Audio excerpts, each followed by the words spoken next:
When the Supreme Court was allowed, and it allowed itself to hear a case regarding bump stock, my concern is that what bump stock was really about was almost like a bump when you sniff cocaine.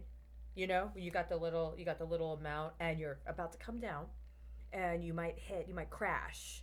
But before you crash, you might get a little bump just to get you by, get you by, get you by until you can move on to whatever the next consumer item is, right?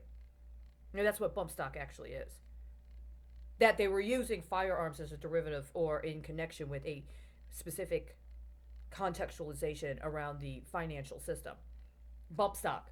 It's like that stock you get as a bump, just in case you hit hard times, or you need a little extra of something, including something that may not be standard issue, in order to be able to get you to where you need to get to. And that's really what we're dealing with right now. And this is part of what was happening all throughout the 2008 financial crisis.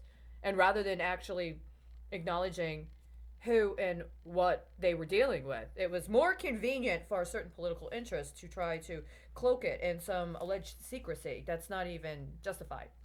If they can divorce us from anything connected to who we actually are, then they can recapitulate through the reprogramming regime what we're allowed to be, right? So the thing is that I got this thing and I can't help it. What does this say right here? Security of a free state.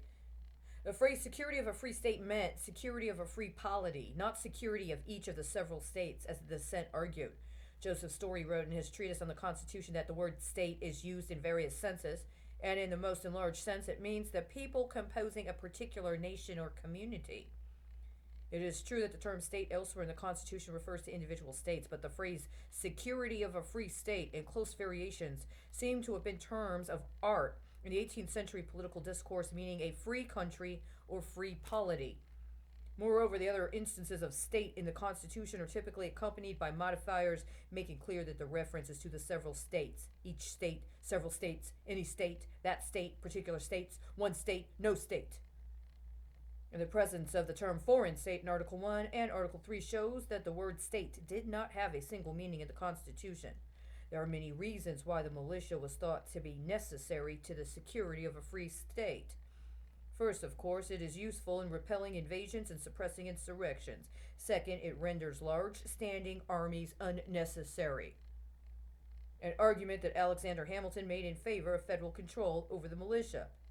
Third, when the able bodied men of a nation are trained in arms and organized, they are better able to resist tyranny.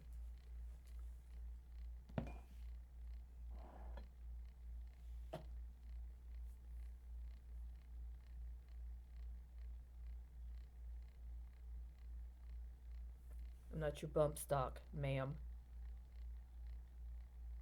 And you lack jurisdiction.